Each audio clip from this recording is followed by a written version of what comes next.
Welcome to my first podcast. I will be your host, Jenavie Lazaro. This episode is called Figuring Out the Photo. I will be breaking down and examining the history of the photo provided. Now, let's take a dive into it. The photo is in black and white, and we can see that four men are in this picture. It seems like they are working on a wooden table with many small cans. Two of the men are packing and closing the cans while wearing gloves. There's also a light bulb dangling above them. The other two men at the back seem to be looking at some sort of machinery in the background. There is also smoke in the back, a white bucket on the ground, wooden slabs to the left of the photo, and a ladder in the back left. It is a little faded at the bottom, but it says H71 BC Canneries sanitary cans coming from sealing machine. And in the bottom frame on the right, it says Imperial Cannery, Steveston, BC 1913.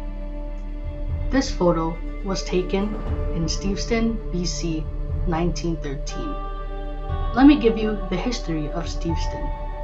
Steveston was a town located in Richmond, British Columbia. In the late 1800s and early 1900s, only Japanese men immigrated from Japan to Canada, also known as Nikkei or Issei, which means first immigrants coming from Japan to Canada. The arrival took place in Vancouver. Upon the arrival, they actually traveled on horses with carriages, which took them to Steveston.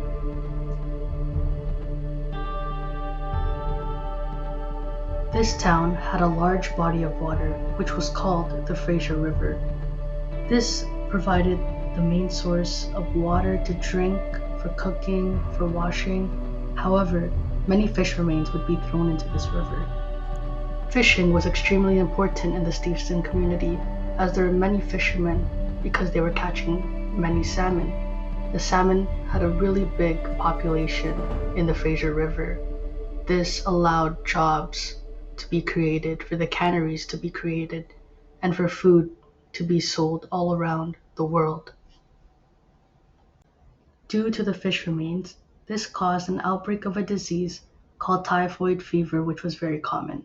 However, a Japanese hospital was built in 1900 in the city of Richmond, which was a free medical care for any race that consisted of a large room with 30 beds, a couple of private rooms, and some small surgery rooms.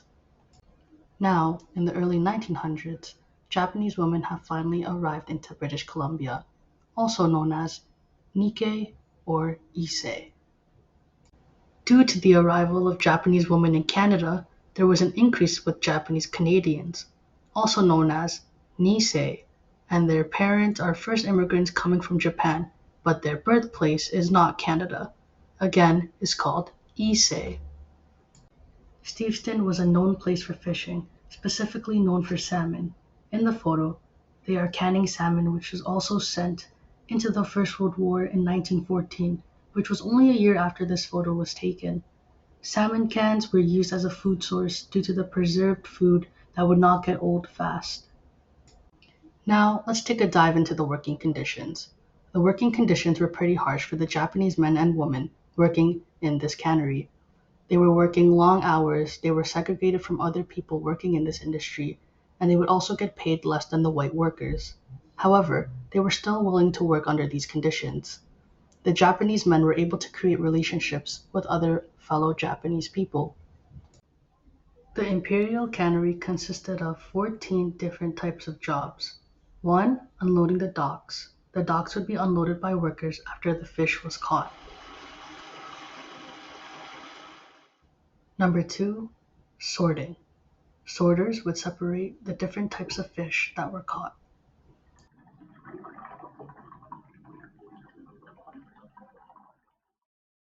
Number 3 was butchering the fish by removing the head, tail, fins, and the internal organs of the fish.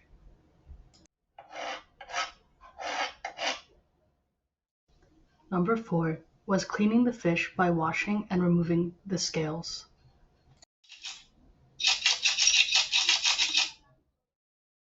Number 5 was slicing. Workers would cut the salmon into smaller pieces.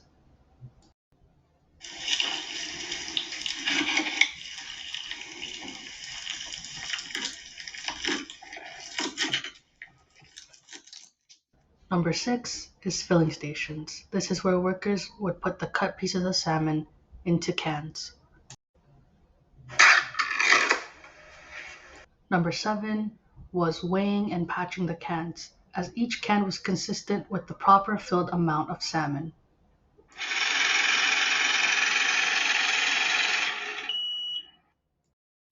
Number 8 was closing the cans, or the process of capping, which the cap was stamped with a code depending on which type of salmon was inside the can. Number 9 is sealing, where the cans would be sealed to preserve the fish.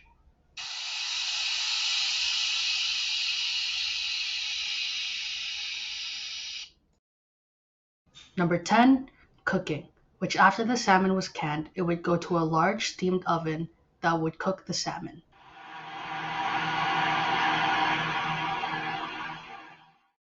Number 11 is washing and cooling. This is where the cans would be rested.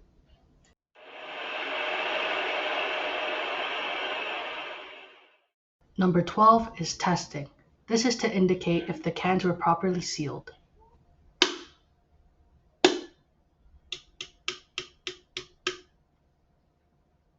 Number 13 is labeling and lacquering.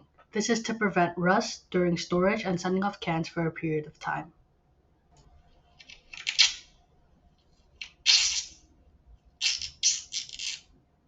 Lastly, number 14, packing and shipping cans into crates and would be distributed all over the world.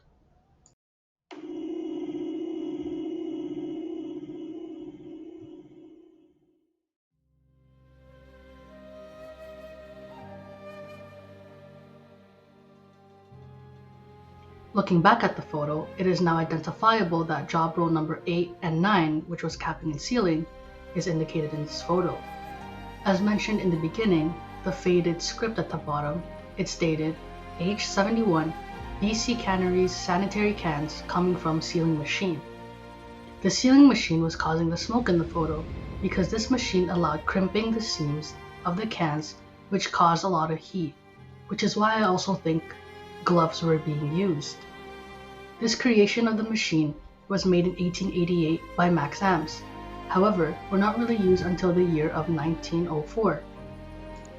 The Imperial Cannery and other canneries in Steveston was extremely popular and considered an essential for Steveston. However, due to rock slides that covered majority of Fraser Canyon during the most popular season of salmon, it caused a decrease in the salmon population, and this impacted the Steveston community, as selling this product has fluctuated.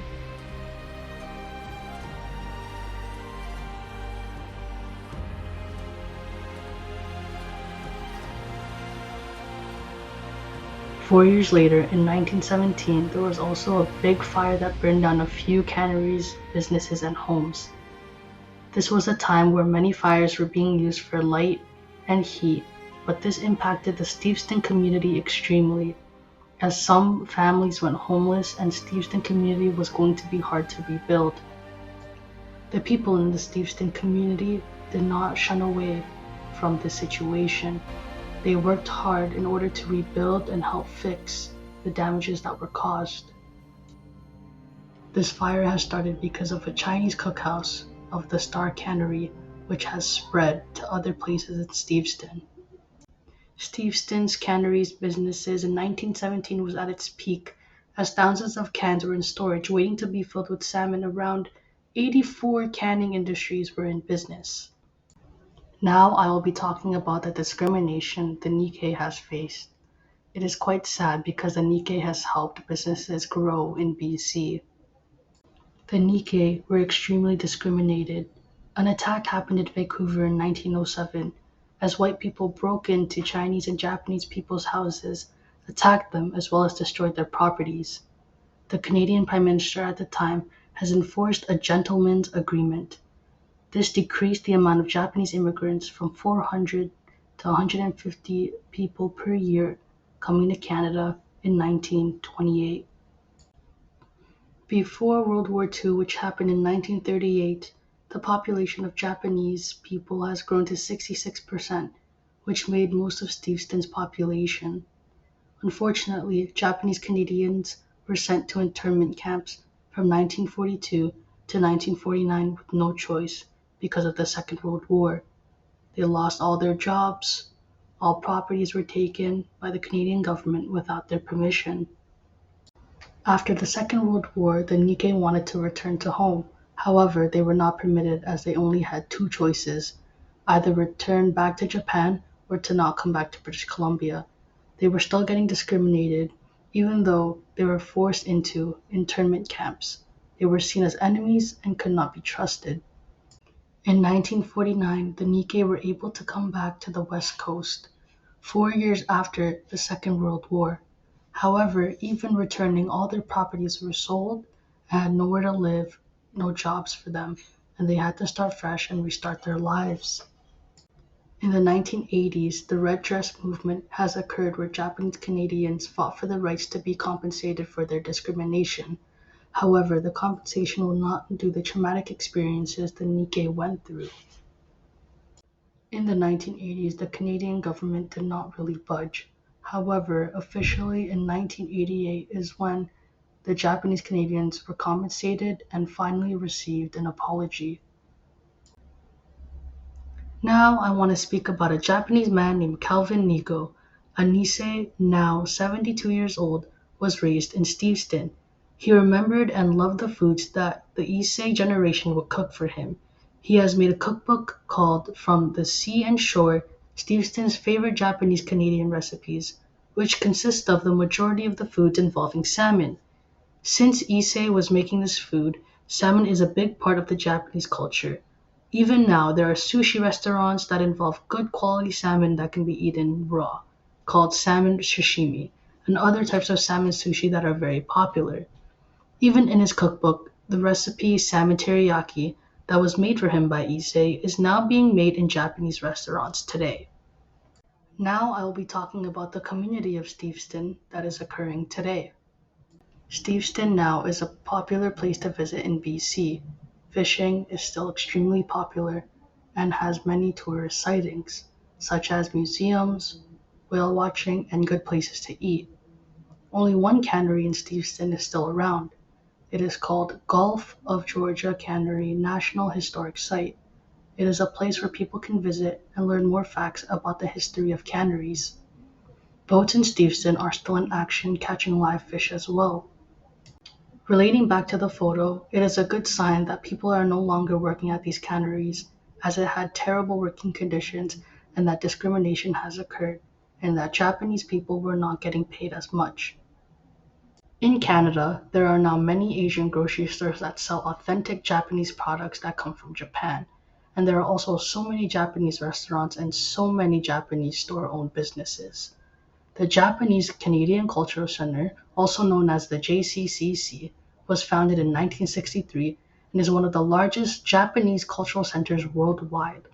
It is located in Toronto and it is a non-profit organization that celebrates the history and culture of Japan.